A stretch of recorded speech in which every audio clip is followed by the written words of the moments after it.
expert and security speaker committed to educating people on threats and best practices. Energetic, passionate, and soft nature, he has become a leading presenter by maximizing the impact of a security expertise through engaging presentations, hard-hitting, and motivating lectures. Using live demonstrations showing how cyber criminals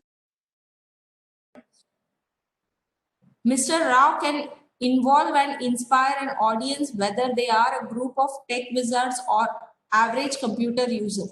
His passion to make cybersecurity accessible and interesting has led to many appearances, including giving multiple talks on a long list of national TV and radio programs, writing articles, conducted more than 400 plus workshops.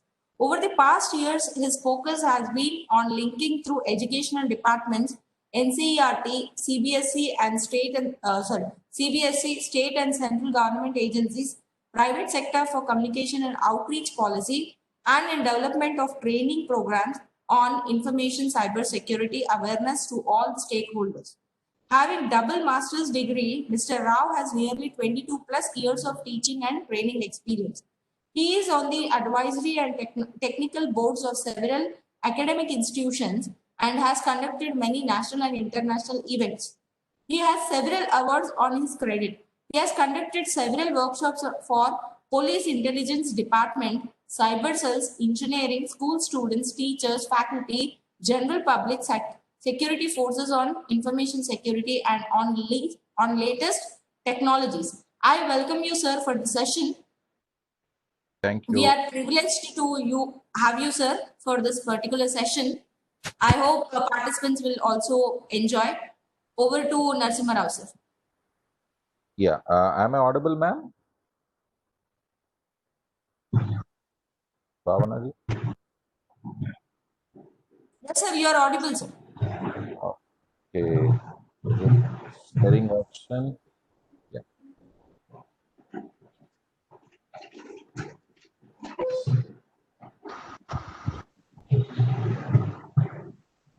Hello? Yeah. Itana, please mute your mic.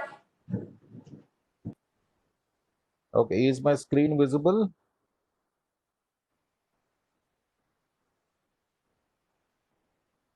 Hello?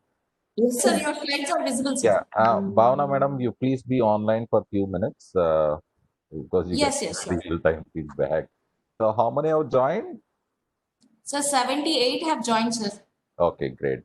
And you are able to see my screen, na? Yes, yes.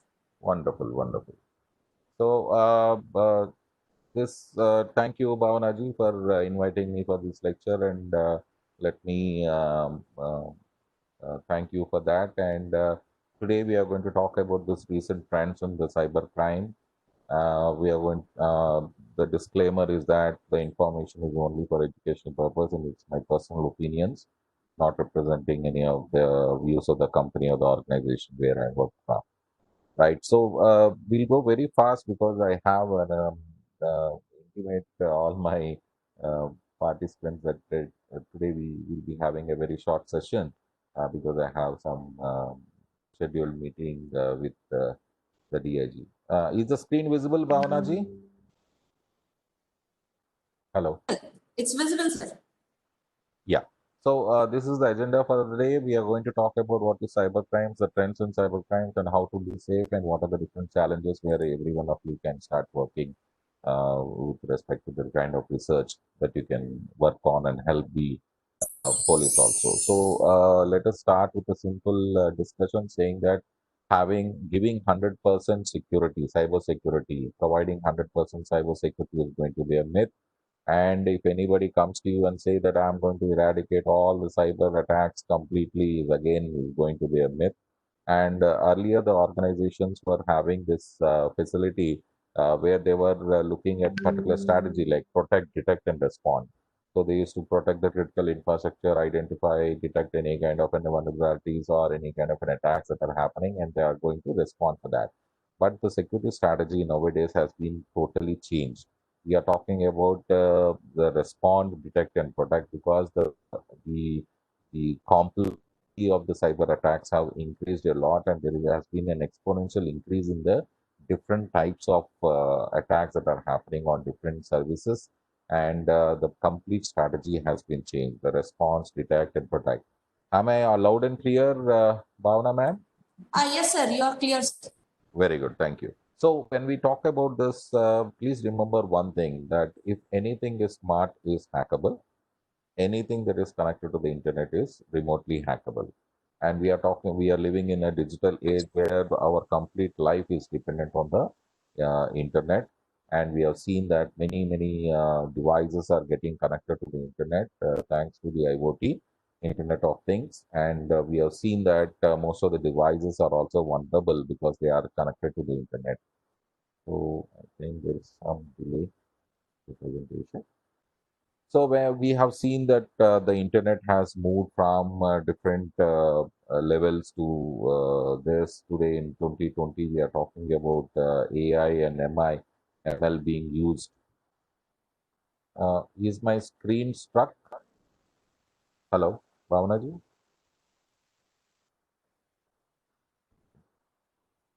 Right. Right. Coming. Am I audible, Bhavana ji? Yes, sir. Yeah. Please give me real feedback because I'm not able to get the things.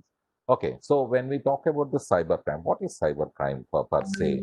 Basically, when we talk about this cybercrime, the cybercrime is nothing but a computer-oriented crime where the computer can be a target of attack, or the computer can be used as used to attack, and the computer is going to be used for the criminal activity. And this was the earlier definition. Now, any devices which has the storage and processing capability can also be considered into this particular cybercrime. So, cybercrime or computer-oriented crime is nothing but a crime that involves a computer and a network, and it is used to commission a crime where we are going to talk about the threat to the persons and national security and so on. So, if you look at this particular figure, which is collected from the source Google, where we are talking about the trends, right? The earlier we used to talk about some kind of a burglary where people used to break the locks and enter into your home. Now it's very so easy that they are able to hack into your computers by network intrusion or connecting to your devices, right? And have some unauthorized access where they are able to get all that information that they require.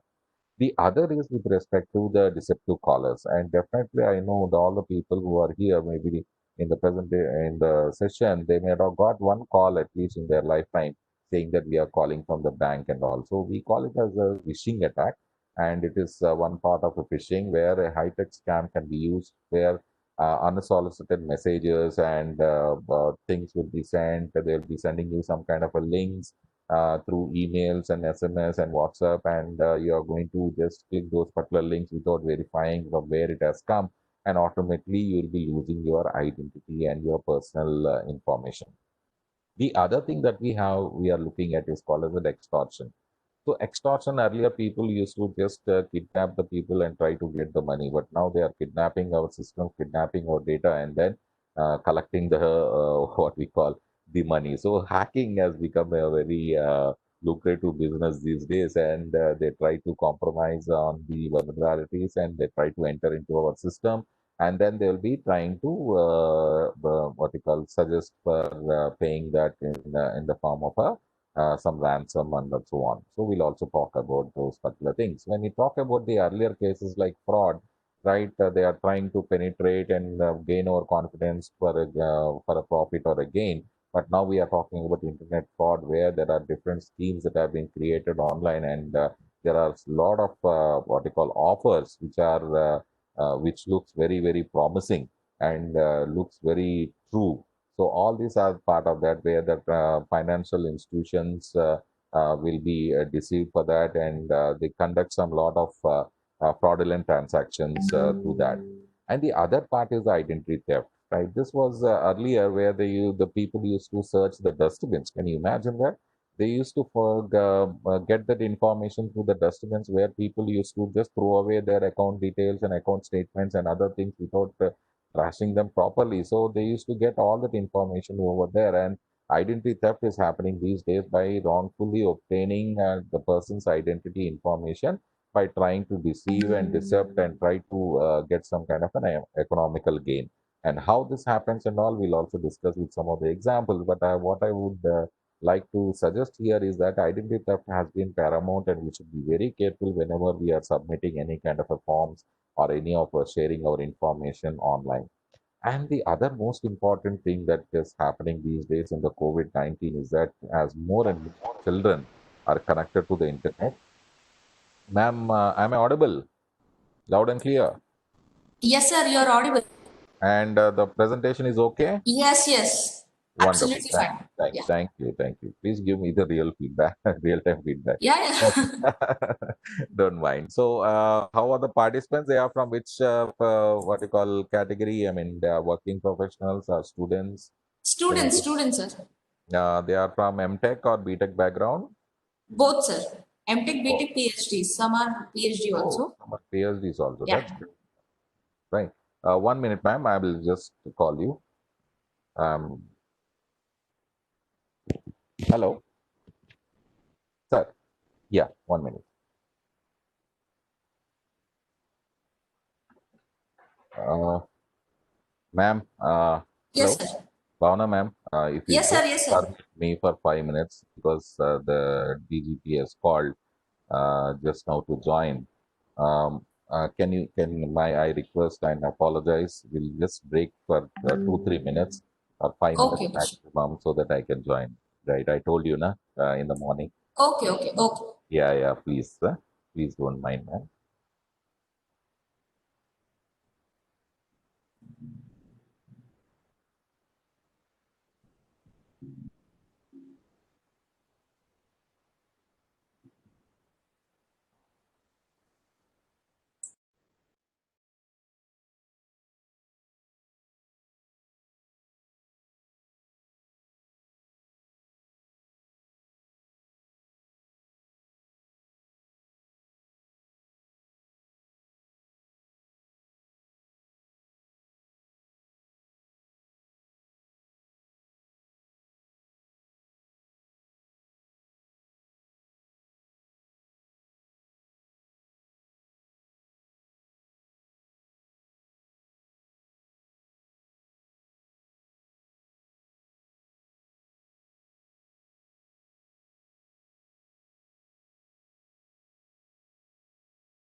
Hello.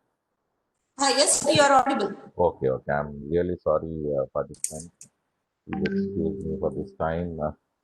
My screen is shared. Yes, sir. Wonderful. You are able to see this, right? So, Yes, yes.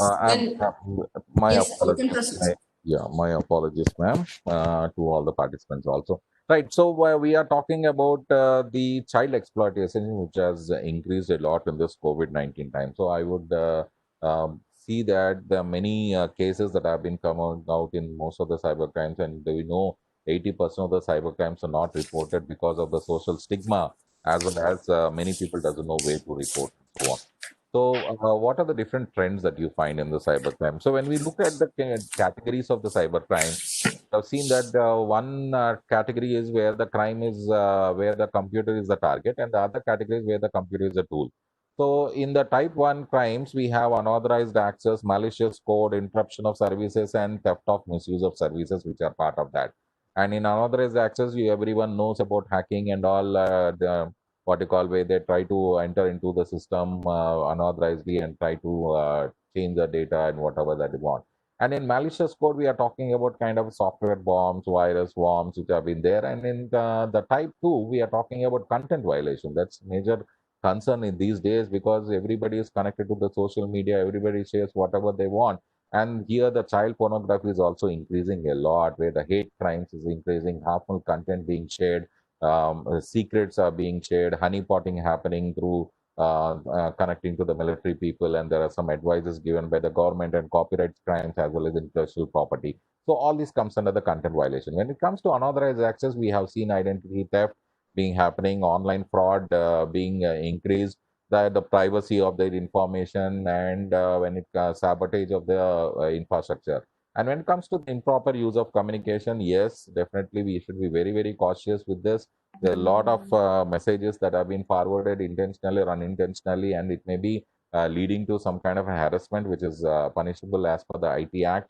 Online money laundering happening, cyber stalking, spamming, conspiracy, and drug trafficking is also happening, and so on. And social engineering, as you know, it's very easy to collect the complete information through the social engineering, and phishing is also paramount over here. And when we talk about how the cybercrime is happening against, we are talking about it's happening against the person, property, technology, with the government organization as well as the intellectual property rights. And when it comes to what is the motivation behind the cybercrime, why does the cybercrime is increasing a lot? The first and foremost thing that we have to look at is the financial gain, and the second thing is respect to the personal self amusement. Because I know there are many young people. Whenever I take sessions in most of the schools and colleges, I find that even the young children are coming back and saying, "Sir, how I can become a hacker?" Can you imagine the kind of ideas that they have? So we are talking about intellectual challenge, which is part of that, which is the motivation for them. And sometimes knowingly and unknowingly, they'll be trying to enter into the systems, and that is going to be a big, big crime. And never do that, and need to prove they want to prove their technical proficiency, and this is also another plus. And apart from that, the most things that are happening are the financial frauds. We can see that the frauds where the monetary gain will be there, trying to collect the identities of the persons, right, doing some kind of an extortion. And apart from that, the other motivational challenges that we have is something like exploitation, which is increasing a lot. And nowadays we see all the political parties connecting to the social media and using the social media, and they try to do different things. And there are also some kind of emotional things where there are some kind of a revenge happening, where the ex-lovers try to revenge themselves or others. So all these are some of the kind of motivations that are happening with the cybercrime. The other thing that we have to look at is why the criminals are using the internet. The first thing that I would like to say that the return on investment is more, right? So why? Sorry, there's a spelling issue. Return of investment is more because when the investment that they're going to make will be less, but the returns will be more. And free tools are available on the internet. The physical availability is not mandatory, and it is very easy to share the it is very easy to share the Trojan horse, worms, on all the types of viruses, and the disguise, right, where they are able to hide behind that particular network. And another big challenges which are there with respect to this is that the MLAT agreements between the countries. which is called as mutual legal assistance treaties, and the robust laws are very much required, and the international jurisdiction is also very, very weak, where the countries are not able to support each other. And why this particular cyber threats are increasing more? Because we think it will not happen to us. And I know that until unless a cybercrime happen to us, we will not be accepting it. We will not be able to think about this particular awareness and what steps needs to be done. So when you look at the other aspect, right, you might be thinking that after the Digital India campaign was started, there was a big question mark in most of the minds, saying that how the rural India is going to be connected. They are illiterate, they cannot join, they don't know how to use the technology, who is going to teach them. All these questions have come up. But in this particular figure, which is collected from the source Google, has going to show you that the internet mobile penetration has gone to the rural India more thanks to Geo and all. Let me accept the fact that Geo has created the kind of an addiction that is required for the people, and most and more people are connected to the internet now, and they are able to use it several times a day. Can you see the left side figure where the frequency of internet access has increased, and the age group has also variant. So this data is from the Internet and Mobile Association, and we are going to be the second largest, and shortly we will be the topmost in the world. When it comes to the internet, what we see on the internet is very limited, as 4% of the internet is the only thing that we access. But when it comes to the deep web and the dark web, yes, definitely we are talking about the deep web, which is going to contain the data where we cannot access the URL. We cannot access the URL through the indexing, but it can be accessed only once you know the proper URL. And here we are going to get a lot of information with respect to medical and financial records. And when it comes to the dark web, and that's where we require some special browsers like Tor browser and others, where there are a lot of illegal activities happening, and a lot of what you call the law enforcement agencies are facing some problem with respect to this dark web, and that's where the area of research can go on. And when you look at the kind of threats on the left-hand side, I have shown you the different types of threats that we have, the phishing, ransomware, rootkits, and all. And when it comes to the countermeasures, these are on the right-hand side, you find the countermeasures over there. But what are the kind of systems that are at risk? It can be the complete financial systems. It can be the complete large corporations, right? The medical system, the energy sector, the automobile sector. So anywhere, the government sector, anywhere the systems are at risk. And that's where there is a lot of requirement for the cyber security professionals. And the NASCOM and the government of India were anticipating that there will be a good number of what you call people that are required, who has the requisite knowledge, so that they will be able to support this particular government and the private institutions for safeguarding their systems. And when it comes to the countermeasures, definitely, as you know, we are talking about the design should be secure, the architecture should be secure, and most important thing, we have to talk about the secure coding practices that are needs to be done.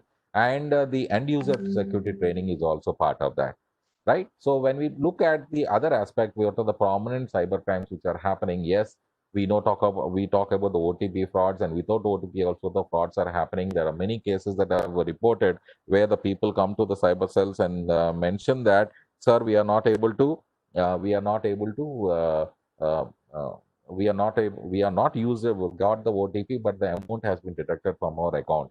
And the QR code fraud has been increasing a lot as these days, right? There are many cases that are happening where the people, without their knowledge, they are getting a QR code for receiving the money, and once they scan the QR code, automatically the money has been lost by them. Because the normal process, as you know, the QR code will be, you are going to scan it for paying the money. But there are many people who think that, okay, the person has sent me a link and a code, I'll be just scanning it so that I'll get the money. And that's how the people are losing their money. And the wallet KYC fraud, yes, there are a lot of cases that have been happening all over India, where the KYC update and other things, getting calls from the bank, fictitious calls, which we call it as a phishing attack. And smishing attacks are the one where we are going to talk about getting SMS from saying that iPhone is sold for 15,000 rupees only, and some such a good offers that we receive, by which they'll be clicking the links, and they'll be falling in prey to that.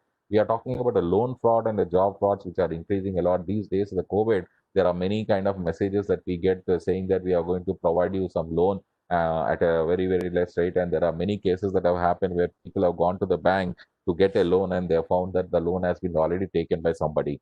And the apart from that, we are talking about the OLX fraud, where the LES have given it as an OLS fraud, because we are talking about getting some advertisements which are very good to be true, and selling the what you call items at a very very cheap rate. And most of the cases, these fraudsters are able to update their particular data, and once the amount is transferred, they switch off their phones. And we are talking about SIM swap frauds, which have been increasing a lot in Karnataka and other states, where the people, we are talking about eSIM also these days, where the eSIM is also used for the communication purpose, but it's always suggested to have a hard copy SIM, because it will be under your control, and never send any of the request mails to any of the service provider without verifying the facts over there. And when it comes to the matrimonial frauds or not, yes, you will definitely understand that many people try to connect online, and they try to find their partners. And many cases have happened where the partners which they have identified, and the probable people were fraudsters over there. And the lottery prize frauds, definitely you might have got some kind of an email saying that you are the only hirer of your African king who has left a lot of crores of rupees for you, and such Microsoft lottery, name anything, you get the lottery on your mail.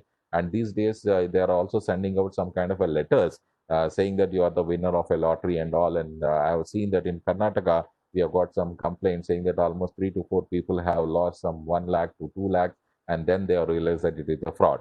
So there are many things that are happening on it. And on social media, definitely I have seen one of the faculty has received what you call the faculty has found that some of them have complained that why did you send this particular message, and he was shocked. And when he found out that it was somebody has got control of their particular Facebook ID, and they have been sending messages to all the people saying that I need some money, and I'm in some problem. And there are some cases where even the students in the other faculty have shared their particular money, and it has gone to the fraudster's hand. So all these are some kind of a frauds which are happening on the go. And generally, when you talk about the investigating mechanisms, yes, the police and other people are having the complete mechanisms and tools by which they'll be able to do the analysis and try to identify the particular fraudster. And they do a lot of CDR and IP analysis, and the IP address is one of the big what you call boon for them. Apart from that, they also have some other techniques like using the identifying the virtual numbers and all, so which are there. And they also get the complete information from the banks and all, and by which they are able to trace back to the fraudsters. And these are the some IT acts which I will not be discussed thoroughly, and it are available on the website. So when it comes to the fighting the cybercrime, I would suggest that everyone should be vigilant whenever they're browsing the websites, and always try to access only the HTTPS website. And until unless you have these three things which I'm talking about for doing this online transactions, like the first is the HTTPS, the second is the lock symbol, and the third is your what they call the digital certificate. Until unless you verify the digital certificate, don't try to do any online transactions with that particular website. And if you are doing any kind of a transfer and all, please be very vigilant when you are entering all the data. Try to use the virtual keyboards and all. And whenever you find any kind of a suspicious emails in it, try to flag them, because automatically the systems, I mean, most of you may be using the Google, the Gmail accounts, and Gmail has some provisions by which the fictitious and the spurious emails that come from a different servers, different sources will be stopped. But you should be very, very careful, and never click on the links that you get through your emails or ads or anything to your WhatsApp or messages. And wherever it is possible, if you can afford it, you can just go to the virtual private network, so that you can able to connect to the particular servers in a secure manner. And try to ensure that when you are submitting any kind of credentials, verify the URL properly. There is a possibility of the name change and spelling mistakes that may be there, by which you can stop the particular sending the credit of your credentials to that particular website. And whenever you are submitting any kind of a forms and all, I would suggest three things. One is stop, think, and then respond. Because whenever you are filling up any data and uploading it onto any of the websites or any links, you should be very, very careful to that. and try to keep your antivirus and applications up to date. I definitely know everyone is using a smartphone, and you know how much smart that phone is, where it is able to record the OTP as well as read the OTP these days. And some of the applications you have downloaded are, most of them are free, and you are going to give a lot of settings. You have to go to the settings because you have good time for you to analyze all the things and try to see that those particular settings are reviewed properly, what permissions that you are given. Here, I would like to suggest a small thing where I'm talking about some kind of an aggregator, something like a mobile app for your taxi aggregator. So, if the taxi aggregator you have downloaded it, you will be saying yes, yes, yes for every time. But when you are looking at one aspect where you want to see that the permissions that you are given has to be reviewed, you again go back to the settings of that particular app and try to disallow those permissions. Like for example, if you are using a Uber or any other, the Uber requires only your location. It does not require your phone number. It does not require your contacts. It does not require your gallery. It does not require others. So what I would suggest is that try to review the permissions that you are given to it. Sometimes you get a message that particular app may not work properly. Good to go. You can, no need to, no problem at all. And when it comes to that, you always try to use very strong passwords. I definitely know that you are very good at setting the passwords. You have the strong passwords. You always don't share it with you don't share it with others. You have the strongest password, which is more than 10 characters, and you don't have the same password for multiple accounts. But how many of you are really following it? That's what the question to be discussed. And this password and the two-factor authentication is the best mechanisms by which you can avoid any kind of a hacker getting your accounts compromised. So you try to use this two-factor authentication, try to avoid using the same password for multiple accounts, and always try to subscribe for the login alerts wherever it is possible. Review the security settings that are available on that particular platform. And whenever you are on the social media, try to control your audience, try to review your tags, and try to use the security and what you call privacy features which are available on that particular platform. And if you are finding anything obscene or anything like that, you have to try to report it and try to block it. But you can also keep one copy for your reference. And this is what I was talking about. Try to check for the HTTPS and a padlock symbol and a digital certificate. Otherwise, your identity theft can happen and your financial data may be lost. And this is one case where you can see on the blue side, on the green tab, right? Once you double click it, you're going to get a certificate. And once you click this more information, you're going to get a certificate with respect to who has given it and so on. And sometimes you might be getting some links. Once you click the link, you'll be having a fraudulent websites and links can be sent to you, where we are talking about HTTPS has to be verified very thoroughly. And sometimes there may be a disguise to that. You should be very thorough with the URL, properly check the URL before you are connecting it. These are some of the examples of the phishing websites where there is a possibility of some kind of spelling mistakes. And once it is visible on your mobile phone, there is a possibility that there is a where you cannot differentiate between the 1 and L, right? And as you know, recently the government of India has banned the 59 apps that are there from the Chinese make, and this was taken earlier. But there are also some cases where the fake messages are also going to come with some link saying that some kind of a TikTok Pro or something has been sent, and please be very careful to that and never believe such kind of a messages. If you are looking at a fake message, try to verify the authenticity that the particular thing.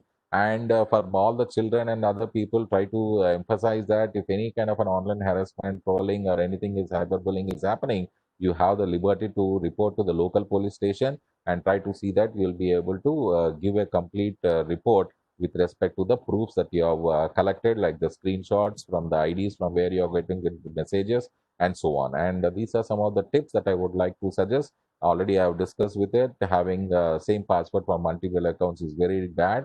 And you can also use a password manager, but your password manager can be your mind, your where you can store a lot of information and store useful information and avoid unuseful information, so that you can keep your password safe. And most of the through the emails, never click and open the attachments that you are sent from the unknown users. I definitely know that sharing the that the high sensitive and personal information should not be shared through email. And do you know that the email, whatever that you are sending, can be scanned and that is recorded somewhere, and once you are uploading anything, it is there on the digital footprint is always there. And try to have different email accounts for your work and social usage. And as you know, these days, your email and your cell number is the only identity for you. Apart from the third identity is your bank and other details. And please remember that sometimes when you are accessing the free Wi-Fi that you're getting all over the places, try to be very, very vigilant. Don't do any kind of a financial transactions through this particular open Wi-Fi.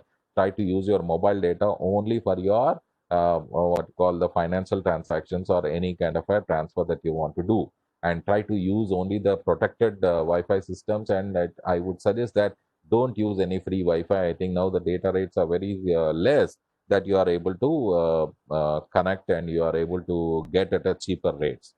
Madam, am I good to go? Hello, am I audible, loud and clear? Yes, yes. Yeah. As you know, when it comes to the social media, definitely everyone is connected with social media these days. I know that everyone is trying to have the number of friends, and there is a big competition among the children to the elders, saying that how many friends do you have on the social media and how many likes and dislikes do you get whenever you're posting anything. So please be very, very careful with the social media. As you know, the links that you get will be very, very fishy, and try to avoid sharing your videos and images to the unknown contacts, and try to review the friends list that you have in your account, and never try to interact or physically meet the particular person when you want to meet an online person. And try to use the privacy and security policies, read through them. Definitely, I know the terms and conditions, nobody reads it, including me, but we try to use the security and privacy settings that are available on the particular platform, so that you at least some kind of a constraints can be kept on the sharing of our information. And always try to post some useful information, and try to avoid any kind of troubles, because if you post anything wrong, there is a possibility of IT Act being levied on you. And always try to review the security and privacy settings of your social media. General safety, as you know, we are always try to log into your account. Don't use untrusted systems. Try to use a very good antivirus in your system and your laptops. Try to keep the firewall open. Try to check the URL properly, the spelling as well as the HTTPS. Try to download information or the applications from the trusted sources, and try to because if you are downloading anything, that may steal your data. And as I said, there is no free lunch including today's session, because we are talking about spending your time and my time for sharing some information. Maybe it is for the short span. Coming to the fake news, yes, COVID-19 has created what you call a big large domain of fake news being sent, and WhatsApp has become our doctor, right? And there are many news that comes out, and please check the URLs properly. Try to investigate the source from where you got it. Check the formatting properly, and sometimes you have to check from the other sources. Like for example, if this particular news has been reported somewhere, and there are several cases that have happened, it is always better you just check the Twitter handles, official Twitter handles. And how to identify the official Twitter handles also another big issue. You will be finding a small tick mark. Hello? You will be finding a small tick mark that would be helpful in identifying that it is a verified handle. And there are the other tools that we talk about, like Press Information Bureau always gives you the information with respect to any kind of fake news. Ma'am, any problem? And these are the other tools that you can use on the websites, like Check for Spam and Alt News can also be used for that. And how to respond to that particular cyber crimes? Can you mute yourself, please? I'm getting a lot of disturbance. Try to save the URL. Try to save the IP address from where you have got it. There are several tools by which you can identify the IP addresses from where the information you have got. And try to take the screenshot, because that is very useful, because the timestamp and the other links will be available, so that the investigation can happen properly. And never delete those particular IDs. Try to block them, but try to see that the information is available as a proof. And these are some of the net banking precautions. I know everyone is using a debit card and a credit card these days, and you are using the online banking systems for that. Definitely both net banking as well as the mobile banking is safe enough if you are following certain tips. like trying to use a virtual keyboard, try to see that the login and the transaction passwords are always confidential. Don't log in through the public places and all. Try to register your SMS and for the email errors, because I have seen that many people have changed their phone number, but they are not informed to the bank. So the SMS does not come to that. And there are some, never share your sensitive data. Net banking sessions has to be, you have to leave the net banking sessions and if you are unattending it or there is a gap, and try to log in and to select the kind of a browser and try to close all the other tabs that you have so that you can avoid it. And when it comes to the online shopping, yes, try to see only authenticated websites. Try to check for the symbols like HTTPS and all, which I've been telling about. The website address and the bookmark has to be verified properly, and beware of online offers that provide you, that may ask you for the account information. Always try to go for the COD, which is the cash on delivery, and try to update the information. And I've seen that there are some children, there are some cases which I can talk about where uh, the children have used the credit card details and the debit card details of their mother and applied on the online gaming platform, and the mother could not understand why the money has been deducted, why the money is less in their account. And after 1 year she found that on a regular basis, frequently every month, subscription of 2000 was deducted from her account, and she could understand after realizing that it was her son who has used it. So these cases have come up, and we should be very, very careful. And I definitely know that you never share your pin, and definitely know that you are using the same pin that you are using, which the bank people has given, because there are many people who doesn't know where to change the pin. Where to change the pin, they doesn't know it, and how to change the pin, they doesn't know it. So you have to educate them. Your ATM machine is one stop portal where you can also change your pin, and also your mobile application where you can also change your pin and frequently change it. And always try to use the trusted sources. Try to call your service provider directly from the toll free numbers that you have. And whenever any fraud has happened, try to call only those authorized numbers which you have on your printed of your account details, because whenever the email comes to your account, the account statement, it will be having the actual call toll free numbers of that particular bank. Because if you are searching the Google for the toll free number, there is a possibility of a fraud which is happening, and it has been increasing all in all the cybercrime cells in India. So whenever you are doing any transactions at the point of sale, please be very careful. And mobile banking, as you know, you have to have a screen lock and try to see that your mobile is always secure, and try to log off once you are using the mobile app. And UPI is also the same. Never share your UPI tag and all. Reporting is very easy. You can report to the local police. You can report to the helplines which are available on that particular platform if you find anything bad. And also you can also report at the cybercrime.gov.in, which is a one-stop portal for you. The cybercrime.gov.in is managed by the Ministry of Home Affairs and the National Crime Records Bureau, where you can give the complaint anonymously as well as with all the proofs and your identity. You can also give that, and automatically it goes to the concerned nodal officers of your state who will be investigating the case, and you will also get an acknowledgement. I know that your mobile, your smartphone is there. The smartphone has lot of data with respect to this. Try to be very, very cautious with what data that you're saving in your mobile, because your mobile can collect all this information which is stored in your mobile. And as you know, when it comes to the different trends, the ransomware attacks are increasing a lot, right? And the mobile malwares have been created, and many of us have a feeling, sir, iPhone is more secure than the Android phone. I definitely disagree with you, because the number of malwares that have been created are more for the Android, and considerably less for the iPhones, but both are easy to attack.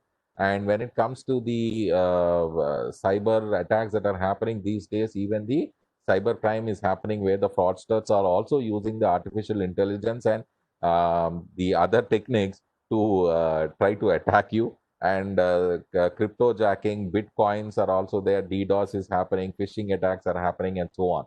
And when it comes to the breaches, yes, this is one which we have collected from the P Cloud, where it's saying that 46% of that information breaches happen to the stolen computer device, and most of the people also make some mistake. There are also the criminal attacks. There are also some technical system glitches which needs to be patched up, and we are also having a lot of what you call breaches can be found out by using some audit assessment, and also doing some kind of an employee training, and also try to do some kind of a mock drills by which you can be there. So trends in the cybercrime, yes, 60% of the cases reports are related to the financial fraud. Out of the remaining out of the remaining are the social media crimes. And when it comes to the age group, yes, male and female both are affected through this. WhatsApp and Facebook related crimes are becoming more prominent, where the defamation is also happening through that. Trolling, harassment, all happening through the WhatsApp and Facebook and other social media. And when it comes to the crime has now become as a service. As I was talking about the deep and dark web, there are some providers who are going to provide the crime as a service, and we are also have the crimeware where which are created and ready to use, which are also being provided in the dark web and deep web. There are some kind of a challenges that have been there. The challenges is the threat landscape is evolving, and new things are happening. New technologies are coming up like deep fakes, IoT, and big data, where the new issues are coming up with that. Artificial intelligence, right, is going to be used by the criminals to attack, create some attack vectors. And there is also an increased use of encryption, where it is becoming difficult for LEAs to check the encryption, because as I was saying, encryption is the best way of saving our data, and see that the availability and the confidentiality and integrity of the data can be maintained. And as I was mentioning, the lack of capacity building is there. Capacity building is very less in India, and that's where we require more and more people in this particular cyber security domain. There is some gap with respect to the expertise, and the legal framework is not that much sufficient with the new types of crimes which are happening. And as you know, there are different community guidelines between the countries, and that's also one issue that we have, because what is right in US may not be right in India. What is right in India may not be right in US. So public-private partnership is the key, so that the private partners can also come out with some kind of a tools and technologies by which the law enforcement agencies can use it. And as I said, continuous awareness programs like this has to be conducted to all the sections of the society, so that they are aware. And only through education, only through awareness programs, we can reduce the cybercrime. Educating the children on the young age is one where we have already initiated with NCRT and e-Raksha competition, which is open to all. E-Raksha.net is one, and educating the people, where we are included the cyber security curriculum in the school education also. And we try to collaborate with all the departments, the LEAs and others has to come together, and there should be some kind of a what you call a partnerships that are be there, and there should be proper agreements between the states and the countries, so that these challenges can be overcome. And that's it from my side. I'm really sorry, I was very fast. Right, thank you for your attention, and let me take few of the questions. Bhavana ma'am. Yes, sir. So I'm really sorry, I No. was I'm very online only, fast. sir. I'm just muting the mic so No, that no, no. there won't I be hope disturbance. Yeah. I hope I was loud and clear, even though I'm Yes, fast. yes. So some Wonderful. people have posted their questions in the chat box. If you see over there, Uh, then you okay, can let answer me one or two find. questions. Then you can just, Can you read it out, please? yeah, Just 1 second, sir. What is the role of timestamps in net banking portal? well, basically, suppose let us say any fraud has happened, they have to identify. They have to identify where and when that particular thing has happened, right? So that's where we have to look at. Am I audible, ma'am? Yes, yes. Okay. So they have to look at and do the analysis with respect to the time where the thing has happened. So that suppose I'll take a simple example for you to understand. Suppose let us say you are using a particular ATM, right? And you have entered the money got detected, but the amount has not come out of the ATM. How does the bank verify it? So they take some time, some 3 to 4 days, and sometimes 1 week, to verify the timestamp of that particular transaction that has happened with all the ATM centers and the bank transaction that has happened, so that they'll be able to identify the exact thing that has happened. Okay. Yes, ma'am. Next question, please. Recently, Twitter has been hacked. What are the security challenges to secure Twitter? Well, the first thing is let it be a verified account, but verified account cannot be done for the individuals. It can be done only for the institutions. And the second thing is try to use the security and privacy features which are available on the Twitter, and try to see who are the people who are connected to you, and try to change the password regularly, because if you're not changing the password regularly, there is a possibility of your thing being hacked. Yes, ma'am. Sir, you said about someone hacked somebody Facebook ID and Uh, asked for money saying he is in trouble. What should we do in this scenario? Well, that's a very, very good question. Whenever you get any kind of messages for transferring the money, the first thing that you have to do is you have to give a call to them. I know that my friend has sent me, I have got a mail from my friend saying that I'm held up in Delhi. I lost my purse and other, they have a complete wallet. Can you transfer 10,000 rupees to this particular account? So I was very much worried. Then I said, okay, I just stopped. I thought for a second, and then I responded by just calling my friend. And when I called this friend, my friend was available in Hyderabad, right?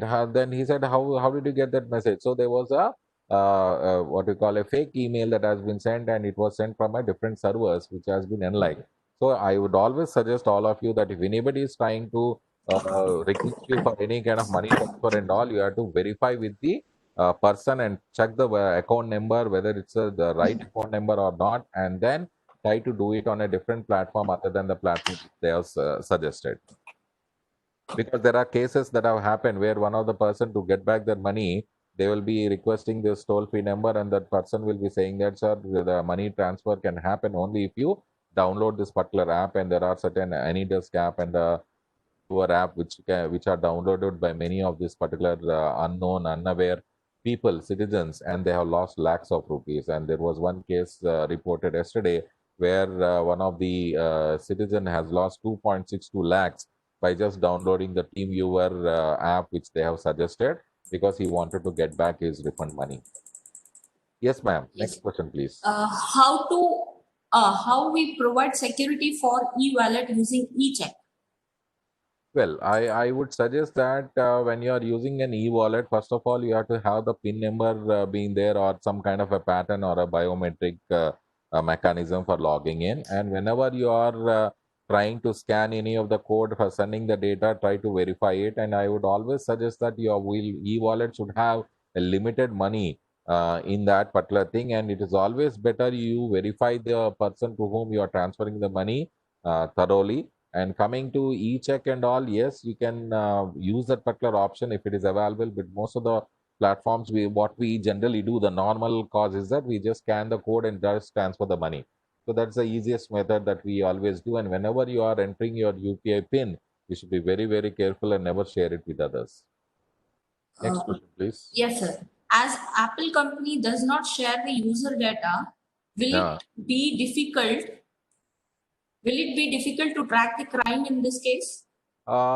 It, I mean, say, it may be difficult, but it is not impossible. That's what you have to understand. All the LEAs have the legal provisions by which it can be done. I don't know whether the young people understand the case that has happened between the government of India and BlackBerry. BlackBerry was not ready to provide the encryption technique to that, and it was almost to be banned in India. And later on, they have to mend their policy by which they have given the encryption decryption code. So because that what you call BlackBerry was used by some of the even the law, what you call antisocial elements. Yes, ma'am. Yes. How to join certain team in India and work with? Well, I would suggest that you can start building up your knowledge. First of all, gain a lot of knowledge, do some kind of a certifications which are renowned, and try to prove your metal by helping the local entities first, and then try to also be part of the bug bounty programs which are offered by most of the platforms, by which you can test your skills. As you know, I was talking about the motivation part, so you can get motivated through that with the bug bounty and all. And I definitely know that once you are good at bug bounty, and you will not be looking for any other options. But I would suggest that you have the responsibility to support the government entities, and you can just look for the what you call the advertisements, the vacancy circulars which are there on their websites, and you can apply for that. For transactions, we use some applications like Google Pay. To what extent the applications are secure? See, I would say any e-wallet that you are going to use are equally safe, equally unsafe.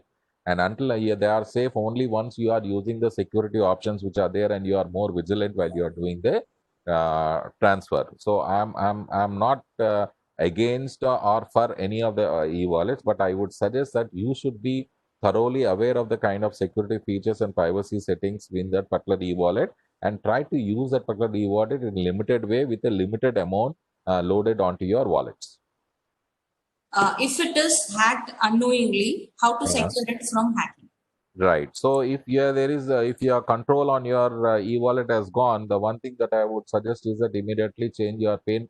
You should be having some kind of a recovery option over there, and try to set the recovery option in such a way that you can get back the control of that particular e-wallet.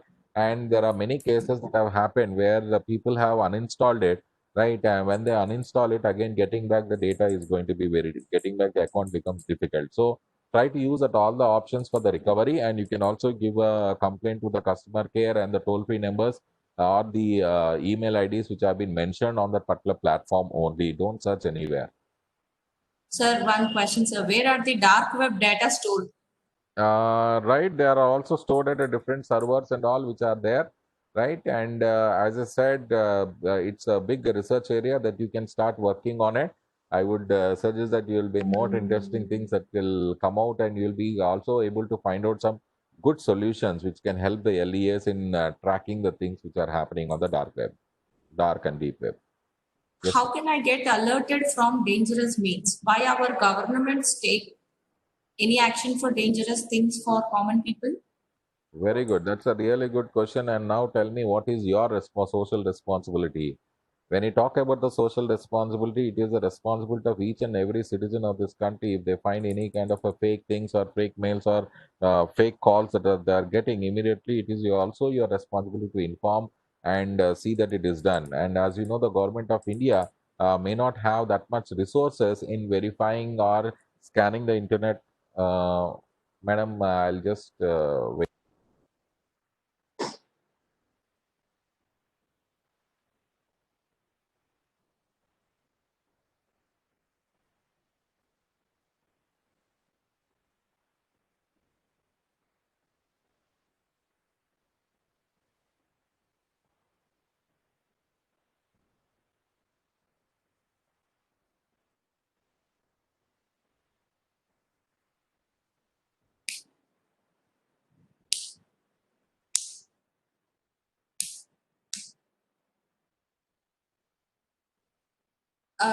Sorry again. I got an important call. Yeah, tell me, ma'am. I think a No lot issues. of questions are there. How many questions do we have more, Bhavana, ma'am? Sir, or else if you are busy, we can stop it, No, sir. no, no, no, no, no, no, no. Yeah, please. I'm here till I get some calls and all. Please don't mind. Okay. I'll Okay. another 10 minutes. Another 10 minutes, please, if you don't mind. I apologize to my participants. There are a lot of things that we can discuss. A lot of queries may be there, but let me just do justice to all of you. Right? Yeah. Tell me the next question. Any other queries, participants? So, what are the compliance with information security policies? Well, that's a really good question. As you know, when we talk about, okay, let me just give you a brief about what is this information ISMS. Information security management systems, right? The ISMS is one information systems that talks about the kind of policies and procedures that have been defined for the security of your complete management information system, right? The complete organization's security policy will be defined to this ISMS, and the compliance would be with respect to the kind of work that they are doing. The compliance would be with respect to the kind of what you call conditions and rules that they have identified, because the rules may change from one organization to another organization. Please remember that. If I talk about a military organization, they'll say that smartphones cannot be used over there. You cannot be connected to the internet through any other devices. Can the same rule be applicable in the private entity? No. So the compliance rules will change based upon the kind of what you call they have to agree to the standards that have been defined by the ISMS. And nowadays, we are talking the ISMS is having a standard called the ISO 27001 standard, which is being used, and it has some kind of a compliance rules that are being defined, and we have to verify how the rule or the process that has been using in that particular company is mapping to the rule that has been specified, the policy that has been specified by ISMS. Yeah, can I take the other question, ma'am, please? Yes, sir. According to you, how do you suggest to stop spam calls which are operated from remote parts of India? Right. If you are getting any calls from the unknown sources, which is not there in your database and all, you can avoid picking up the calls. So the first thing, and there are also some provisions these are given where you can also, once you receive it, you can block them or you can also mark it as spam. Madam, last two questions, please, if you don't mind. Yes, sir. If we can block website, then why aren't dark web blocked? Well, suppose, for example, the government of India has blocked all the pornographic website. Do you know about it? Right? So the pornography websites, whatever the URLs that have been notified, have been blocked. But what happens is most of the cases, we find that today it is abc.com, tomorrow it will be xyz.com, the later it may be some a123.com. So there is a possibility that the URLs keep on changing and the domains is where they have some kind of a servers which have a different, the country will be having different community guidelines. Right, so by which they differ. That's what I'm saying. The major challenge over here is the AMLAT treaties that are there between the governments and the community guidelines at different places.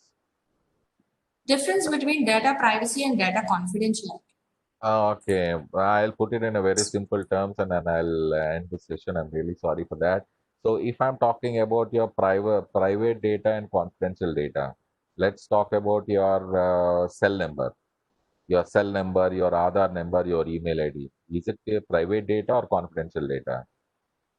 Madam? Yes, sir. Is it a private data or confidential data? Your cell number, your email ID, and your Aadhaar number. Private. It's a private data, right? But when it comes to your PIN number of It's your ATM confidential. card, private as well as confidential, right? Yes. Many of the people have to differentiate between this, what is private data, what is sensitive data, and that also leads to the privacy and the other things. Okay. So Okay. thank you very much, Thank ma'am. you so much, sir. Real Thank sorry. you so much. This How was was a very